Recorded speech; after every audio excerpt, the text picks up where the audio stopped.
네, 안녕하세요. 구기종목 스포츠 좋아하는 럿볼입니다. 오늘 다뤄볼 항목은 농구인데요. 보통 NBA 선수들은 시즌이 끝난 뒤 각 나라를 돌아다니면서 해외 팬들과의 만남을 가집니다. 그리고 2년 전 스테판 커리를 비롯해 이제까지 여러 유명 선수들도 한국을 방문해 왔었는데, 올해에는 슈퍼스타 러셀 웨스트브룩이 찾아와서 큰 화제가 되었는데요. 그는 팬들과 함께 경기하는 것은 물론이고 토크쇼에서 여러 이야기를 하면서 어떤 나라에서든 토크쇼 자리에서 농구 관련된 걱정거리 질문을 받게 된다면 웨스트브룩은 항상 와이낫을 외치며 왜 난 안 돼? 나도 할 수 있어! 라는 마음가짐을 팬들에게 심어주곤 했습니다. 그가 이런 문구를 강조하는 이유는 사실 과거 어렸을 적 무명 시절과 관련이 있는데요. 현재 NBA에선 화끈하게 달려가 덩크를 내리치는 모습을 자주 보이지만 고교 시절 대부분은 덩크도 불가능했던 평범한 선수로 경기를 뛰어왔었습니다. 슈퍼스타가 되기까지의 과정 속에선 꾸준한 노력과 뜨거운 승부욕이 늘 동반했었고, 그 덕에 많은 위대한 업적을 달성을 했지만 한편으론 자신의 개인적 기록을 위한 이기적인 플레이 때문에 많은 팬들에게 날카로운 비난을 받기도 했습니다. 이번 영상에선 이런 두 가지 면을 지닌 러셀에 대한 스토리를 풀어보고자 합니다. 1988년 미국 캘리포니아주의 롱비치에서 태어난 러셀은 교사이자 NBA 팬이었던 아빠의 영향을 받아 7살 때부터 농구를 시작했었고, 그에 대한 열정은 엄청났었는데요. 평일엔 물론이고 휴일날 이른 아침부터 아빠에게 농구 연습하는 걸 도와달라고 할 정도로 농구 광이었습니다. 시간이 흘러 2002년 NBA 선수가 되겠다는 꿈을 가지고 고등학교 농구부에 들어간 러셀은 팀 내에서 밑바닥 선수였습니다. 키는 고작 1m73밖에 되질 않았고, 덩크를 하기엔 점프력이 매우 부족했으며 그 외의 여러가지 스킬과 운동 능력도 그저 평범한 1학년이었습니다. 그러나 이런 러셀에게 늘 용기를 불어넣어주고 같이 명문 UCLA 대학에 진학하는 걸 목표로 삼자던 절친이 한 명 있었는데, 그의 이름은 켈시 발스 3세. 어릴 적부터 동네 친구였었던 켈시는 러셀과 반대로 2m가 넘는 키를 갖고 있었고, 유명 대학의 스카우터들이 점 찍어 놓을 정도로 농구를 잘했는데요. 그에 반면에 러셀은 대학은커녕 팀 내 입지도 못 잡던 선수였는데, 그럼에도 불구하고 켈시가 항상 포기하지 말라고 하며 꾸준히 연습을 도와줬습니다. 그 후 2006년이 되었고 같이 가기로 했던 UCLA는 러셀 혼자만 가게 되었습니다. 그 이유는 2004년 고2 때 켈시가 죽었기 때문인데요. 그는 경기 도중 심장 비대증으로 인한 호흡곤란으로 세상을 떠나버렸고, 러셀은 평생을 같이 농구하자고 했던 친구를 잃은 탓에 충격과 슬픔 속에서 한동안 헤어나오질 못했다고 합니다. 하지만 러셀은 이내 마음을 추스르고 먼저 떠난 친구와의 약속을 지키고자 농구에 집중함과 동시에 슛과 신체 강화 훈련을 더 고강도로 꾸준히 하였고, 거기에 기적적으로 졸업반이 시작하기 직전 키가 191cm까지 훌쩍 커버렸습니다. 부모님 평균 키가 175cm도 안 되는 걸 감안했을 땐 이건 하늘에 있던 켈시가 키를 좀 나눠준 것 같네요. 이젠 덩크도 가능해진 러셀은 친구의 목까지 최선을 다해 마지막 05-06 시즌을 뛰었고, 평균 25.1득점, 8.7 리바, 3.1 스틸, 2.3 어시스트를 기록하면서 고교리그 25승 4패의 주역이 되었습니다. 늦게 포텐이 터지는 바람에 비록 전국 고등학생 중에서 137등이라는 평가를 받았지만 UCLA에 진학을 성공함으로써 오랜 친구와의 약속을 이루어냈고, 그 이후로 러셀은 KB3라는 친구 이름이 새겨진 밴드를 차고 늘 경기를 같이 뛰었습니다. 고교 때와는 다르게 이젠 피지컬도 좋아졌고, 명문 UCLA 선수가 된 1학년 러셀은 경기를 제대로 못 뛰었습니다. 포인트 가드 자리에서 백업 멤버로 정해진 탓에 06-07 시즌 내내 전후반 총 40분 동안 고작 9분 정도밖에 뛰지 못했는데요. 평균 득점도 3.4점 뿐이라서 그 정도로 NBA 가기엔 택도 없었습니다. 하지만 이러한 상황에서도 러셀은 기죽지 않았고 오히려 팀의 에이스가 되고자 승부욕을 불태워 훈련에만 집중했는데요. 그러자 때마침 2학년 시즌이 시작되었을 때 주전 포인트 가드가 부상을 당했고, 감독님은 그 자리에 이제껏 성실한 모습을 보인 러셀을 넣어줬습니다. 뜻밖의 기회를 잡은 그는 작년과 완전 반대의 활약을 펼쳤고, 평균 12.7득점에 4.3 어시스트 기록과 함께 팀을 전체대학 토너먼트에서 4강까지 올려놓는 대단한 성과를 냈습니다. 비록 여기서 최고 유망주 데릭 로즈가 속한 팀에게 패배했지만 나름대로 최고의 시즌을 보낸 것이었고, 그 결과 2008 NBA 드래프트에서 4순위로 뽑히는 쾌거를 이루어냈습니다. 러셀을 뽑은 팀에는 1년차 유망주 케빈 듀란트가 있었는데요. 팀은 러셀이 들어온 지 얼마 지나지 않아 연고지를 옮김으로써 오클라호마 시티 썬더로 탈바꿈했고, 그 둘은 앞으로 새로운 팀에 초석을 쌓는데 큰 기여를 하게 됩니다. 폭발적인 스피드와 거기에 이어서 점프 후 빠르게 내려꽂는 러셀의 덩크는 베테랑 선수들을 놀라게 할 정도로 짜릿했는데요. 거기에 케빈 듀란트와의 환상적인 콤비 플레이는 오클 팬들에게 앞으로의 희망과 즐거움을 더해줬습니다. 08-09 시즌은 평균 15.3득점과 5.3 어시스트로 준수하게 활약을 했지만 23승 59패 서부 13위의 형편없는 팀 성적을 내고 말았습니다. 그러나 그 다음 시즌부턴 팀의 수준이 확 달라졌는데 2009 드래프트에서의 3순위 제임스 하든과 해외에서 뛰다가 24순위로 뽑힌 세르지 이바카가 새로 들어온 것입니다. 이렇게 21살 이하의 최고의 유망주 4명이 모인 오클은 갑자기 NBA를 휩쓸고 다녔고 그 결과 러셀은 50승 32패로 플레이오프에 처음 진출하게 되었습니다. 챔피언을 두고 최강팀끼리의 치열한 대결을 기다리고 있었지만 러셀은 두렵지 않았으며 듀란트는 이미 정규 시즌 득점왕을 달성한 상태라서 오클 팬들은 큰 기대를 걸고 있었습니다. 하지만 상대는 레전드 코비 브라이언트가 있던 LA 레이커스. 이미 그들은 전년도에 우승을 했었던지라 이제 플레이오프 첫 경험이었던 4인방에게는 너무나도 벅찬 상대였고 결국 탈락하고 말았습니다. 그 후 러셀은 인터뷰에서 이대로 멈추지 않고 계속 나아갈 것이라며 강한 승부욕이 내포된 말을 하였고 다음 시즌을 위해 팀원들과 훈련을 더 강하게 하였는데요. 그 결과 10-11 시즌 때 평균 21.9득점, 8.2 어시스트로 엄청난 기량 발전을 이루어냈고 처음 올스타에 뽑힘으로써 리그 정상급의 포인트 가드로 올라서게 되었습니다. 게다가 55승 27패로 리그 4위에 오름으로써 이젠 더 이상 유망주 팀이 아닌 강팀으로 변모하였고 또다시 2연속 득점왕이 된 듀란트와 함께 4명이서 플레이오프로 뛰어들었으며 이번에는 두 번째라서 그런지 1라운드와 2라운드를 모두 이기고 서부 컨퍼런스 파이널까지 올라왔습니다. 그러고 나서 만난 상대는 댈러스 매버릭스. 여기 핵심 선수들은 대부분 나이가 30을 훌쩍 넘은 상태였는데요. 그에 반면에 돌도 씹어먹을 정도로 젊은 피가 끓고 있었던 4인방은 과감히 저들에게 도전장을 내밀었고 초반에 1대1로 접전을 펼치며 치열하게 싸운 결과 4대1로 광탈당하고 말았습니다.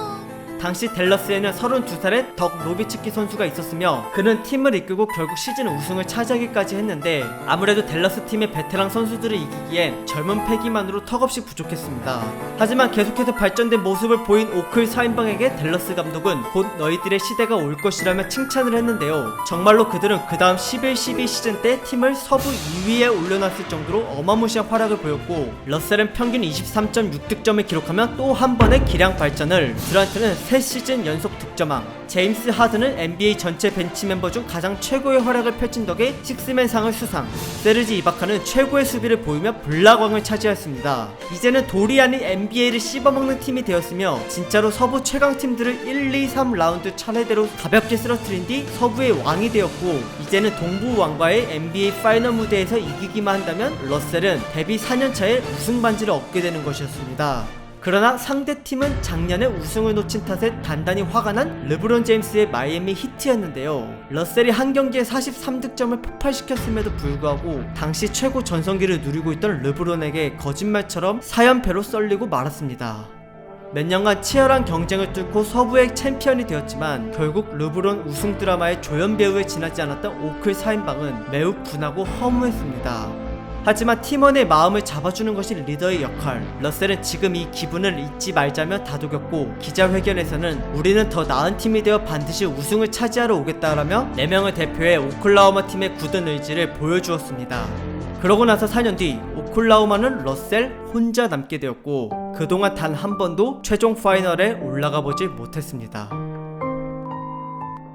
르브론에게 패배한 뒤 그 다음 시즌이 되자마자 제임스 하든은 휴스턴으로 트레이드 되었고 16-17 시즌엔 이바카와 듀란트가 각자 올랜도 매직과 골든 스테이트 워리어스로 떠났는데요. 안 그래도 러셀은 혼자 남아서 서글픈데 나중에 듀란트가 이전 오클팀 선수들에 대한 비하 발언을 SNS를 통해 한 것이 밝혀지면서 그동안의 우정이 싹 다 날아가 버리고 말았습니다.